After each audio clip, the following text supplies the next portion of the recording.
Good morning, Room 7 students. Good morning, Room 7 families. Mrs. Glucksman here. So nice to see all of you this morning. I hope you had a great day yesterday and enjoyed reading and relaxing all day because of our ABC countdown. Let's go ahead and get started. Sing along with me. Good morning, how are you? How are you?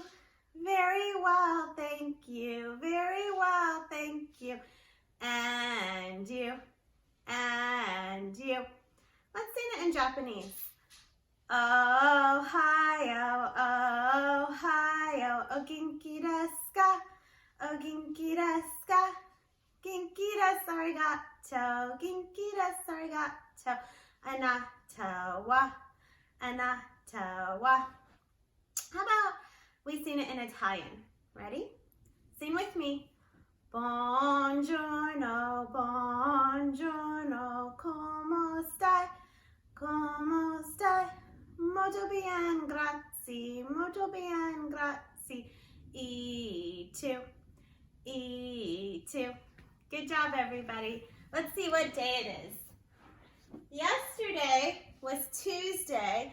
That means today is Wednesday. Wednesday. Do you remember the name of our new month? Here it is. That's right. If you said June, you were correct. Let's clap it out. June. June. And yesterday was June 2nd. Do you know what number comes after 2? Let's count. Ready? Easy peasy. 1, 2, 3. That's right.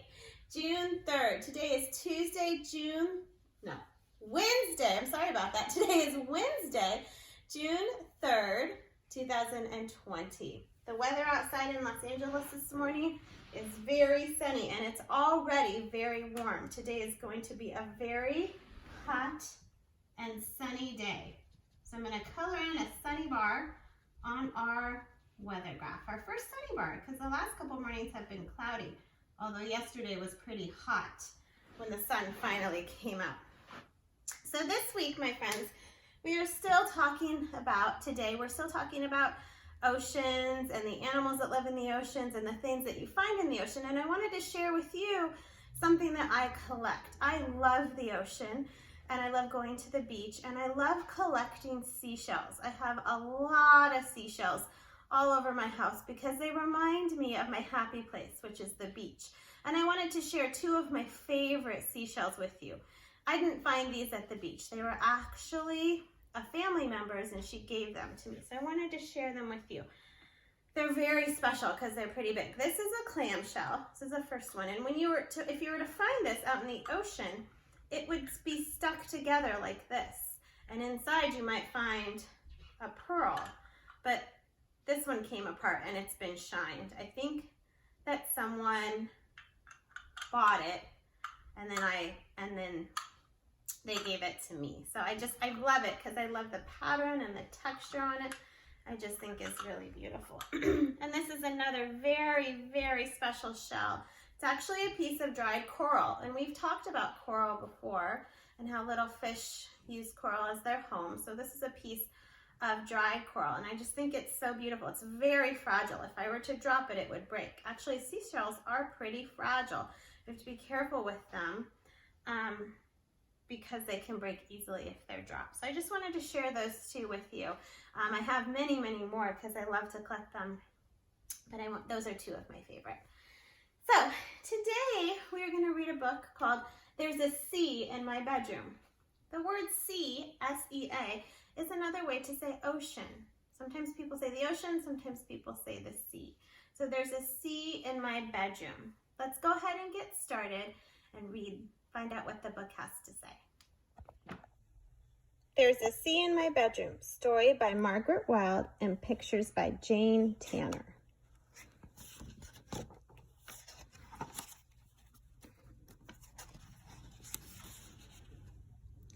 David was frightened by the sea.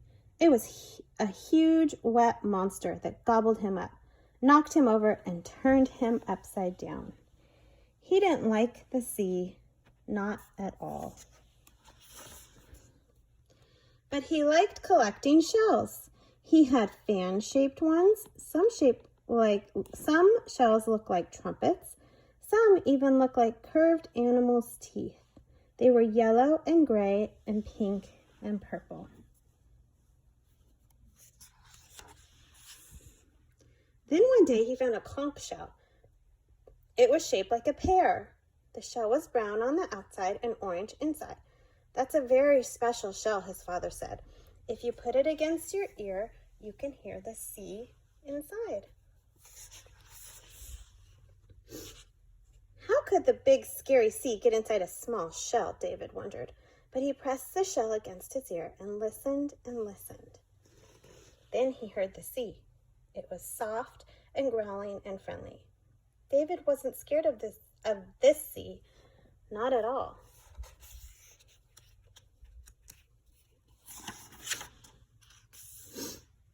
He took the shell to his bedroom and put it on the chair next to his bed. He felt sorry for the sea. It couldn't enjoy being trapped inside the shell, he thought. Perhaps he could let it out, just for a short while. It was such a friendly sea, all soft and growly. He stroked the shell and whispered, "Come out, sea, come out. I won't hurt you." He whined and whined. Nothing happened. Then he heard a swish, swishy noise. The sea rushed out of the shell.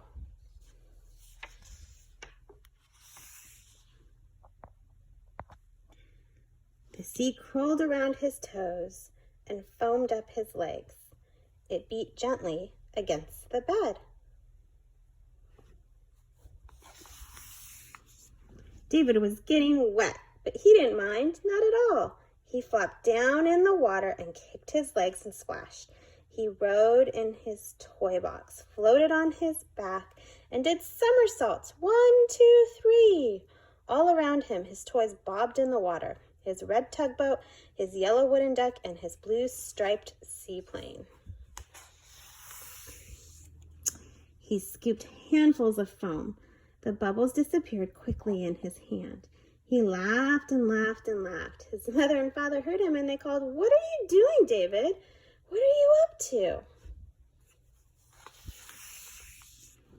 David jumped into the waves, then came up for air. He shouted, "Mom! Dad! There's a sea in my bedroom. I'm jumping in the waves and I'm getting all wet."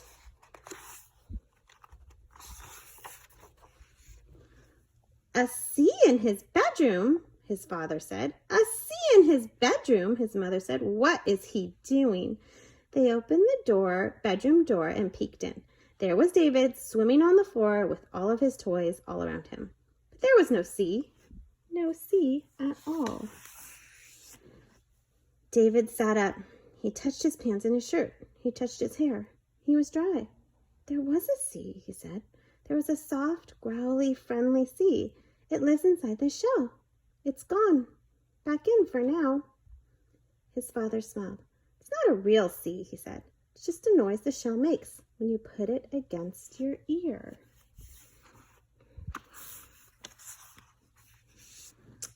But David knew there had been a sea in his bedroom.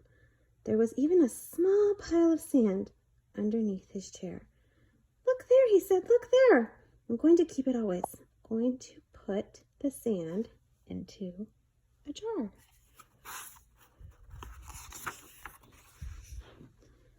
"Should we go to the beach tomorrow?" his father asked. "You can go swimming in the sea." "Yes," said David. "That would be fun." He would take his kickboard, his snorkel, and his bucket and his spade. He wasn't frightened of the big sea anymore. Not at all. And there he is, the next day, playing in the sea. I have a question for you. Could this really happen? Could this story really happen? Could water come out of the shell? And could you have a sea in your bedroom? What do you think? And if it can't happen, if David was just dreaming, then where did the sand come from?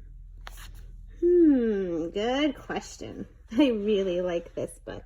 Every time we read a story in room 7, we add it to our calendar. So here's our June calendar. I'm gonna add, there's a sea in my bedroom. There we go. There's our 3 books we've read so far.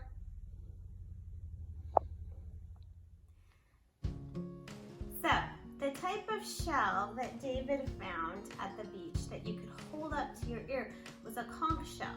These shells are not conch shells. These shells that I have are not conch shells. So if I hold them up to my ear, I can't hear the sea. But maybe you have a conch shell at home and you can hold it up to your ear and hear the sound of the ocean. That would be nice. Okay, students, now it's time to log on to Seesaw and get started with today's activities. There's lots of fun activities up there for you to do today, so make sure you take a look. Also, for our challenge today, what letter are we on our ABC countdown? Yesterday we had read and relax day. What does read, read and relax start with?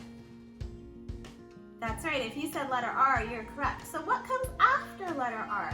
Let's sing together and find out. Here we go. A, B, C, D, E, F, G, H, I, J, K, L, M, N, O, P, Q, R, S. That's right, today is letter S in our ABC countdown to the last day of school, so it is Sunglasses Day. It's a perfect day for Sunglasses Day today because it's so sunny outside. So even if you're not going outside though, you can wear your sunglasses. Why do we wear sunglasses? Why do we wear sunglasses? Does anyone know? There's a few reasons. Sunglasses we wear when we go outside because they protect our eyes from the sun, right? That's the most important reason. They protect our eyes from the sun. But another reason we wear sunglasses is because they're so cool. So I wanted to show you a couple pairs of sunglasses I have. So these are the ones I normally, I have to take off my real glasses. These are the ones I normally wear when I go outside, and if I'm driving in the car, these are the ones I wear because they protect my eyes from the sun. I also like how I look. Do I look pretty cool? Yeah. These are a pair of Brody's. They might be a little bit small on me, probably, but I just wanted to show you. So I love to wear sunglasses. I love to be out in the sun, but even if you can't go outside today, I want to see you in your sunglasses. So be sure to have an amazing day in your sunglasses. Have fun, send me some pictures of how cool you look, and I will see you tomorrow on Thursday.